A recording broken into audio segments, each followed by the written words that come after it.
MedMen's spectacular collapse is complete. Just 6 years after earning a whopping $3 billion valuation, the one-time legal cannabis darling has declared bankruptcy. 6 years after an IPO that saw its valuation peak over $3 billion, cannabis retailer MedMen is worth next to nothing. Its bankruptcy petition, filed in California court late on Friday, is the nail in the coffin for what's been a stunning fall from grace for a company whose troubles speak to broader challenges in the legal cannabis industry.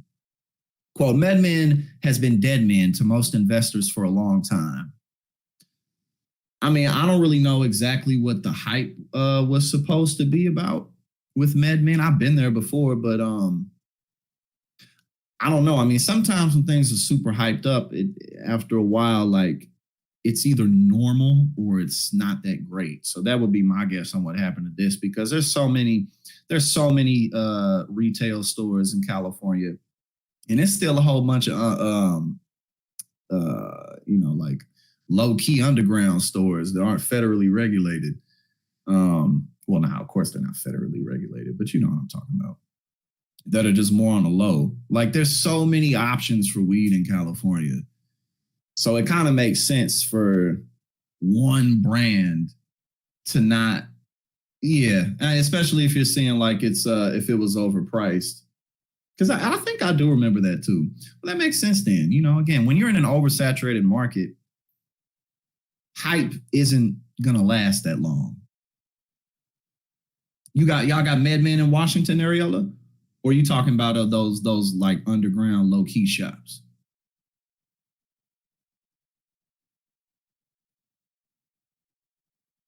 All right, so let's see what's up. Let's get a little bit more into it. MedMen has been dead men, and they said the world should have seen this coming, but not everybody did. MedMen was quick to enter the legal cannabis market once California legalized recreational cannabis in 2016. That's the year I moved to Jersey and the year Donald Trump became president. Initially hailed as the Apple Store of weed. He's setting them expectations too high, and then people go in and it's just really expensive and whatever.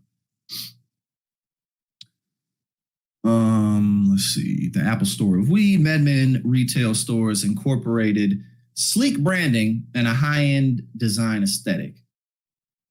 Seeking to capitalize on expectations of a legal cannabis demand boom, MedMen opened expansive storefronts in areas including Venice Beach, New York's Fifth Avenue, and just off the Las Vegas Strip, riding a wave of favorable press and public enthusiasm about legal cannabis.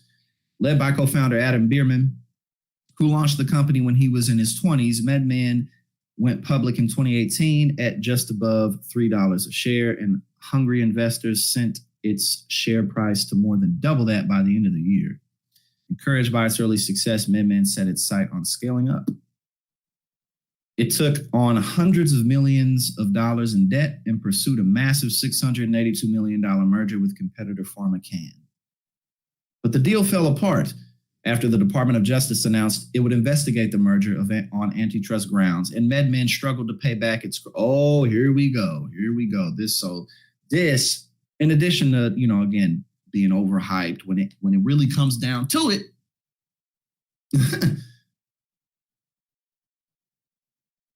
okay, so it says they struggled to pay back their creditors as the broader cannabis market soured and investors pulled back amid worries that hazardous vape cartridges would lead to more regulation in the cannabis market.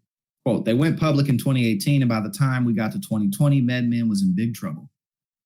They took on too much debt and kind of overpromised. Well, there you go. And I mean, you learn these types of things, and I'm sure that the guys behind it made out, especially if I don't know how the company's structured. I don't know. You know what I'm saying? It's probably a corporation. When we, Politiscope, even though it was a smaller company, that was a corporation. And we had it incorporated in Delaware because when you put stuff in Delaware, you pay lower taxes. That's why everything is incorporated in Delaware. But we had our shit incorporated in Delaware. And one of the bigger issues that we faced in terms of why Politiscope is no longer around is it was too expensive. The market didn't really need everything that the product delivered. Like, the product was kind of too broad and did too many things. You know what I'm saying? Like, oftentimes when you're a startup company, especially tech, but any type of product that's sold that's not like entertainment, this is a form of entertainment.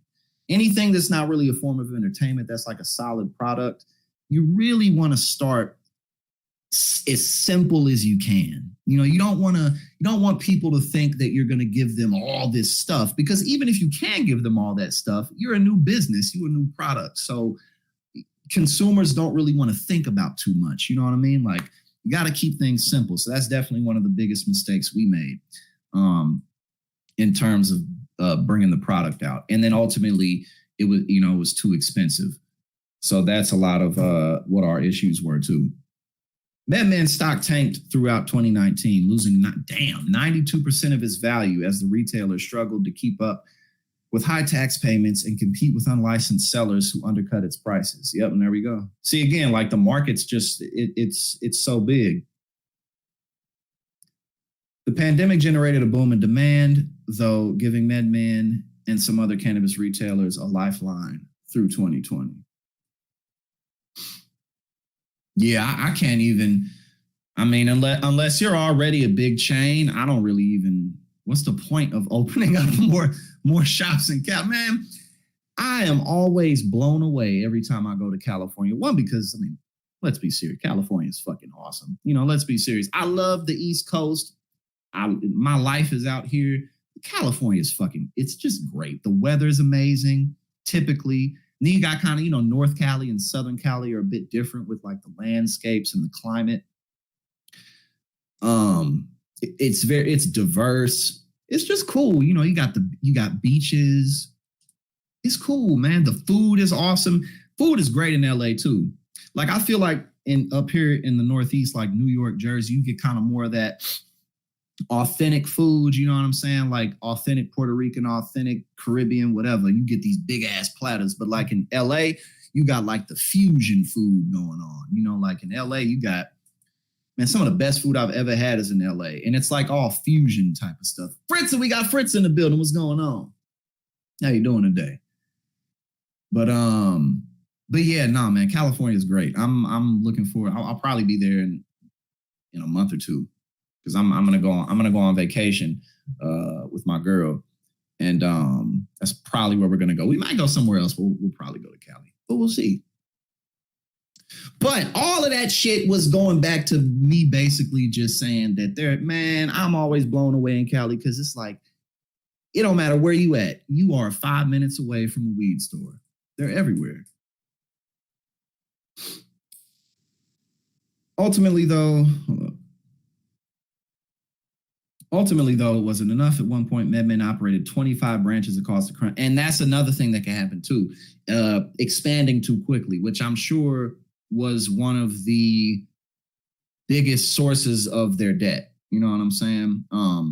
Yeah, I gotta go to Washington for sure. I haven't been to Washington yet, but I definitely want to go. One, because it's beautiful. From what I can tell, it's a beautiful state. Relatively progressive. You know what I'm saying?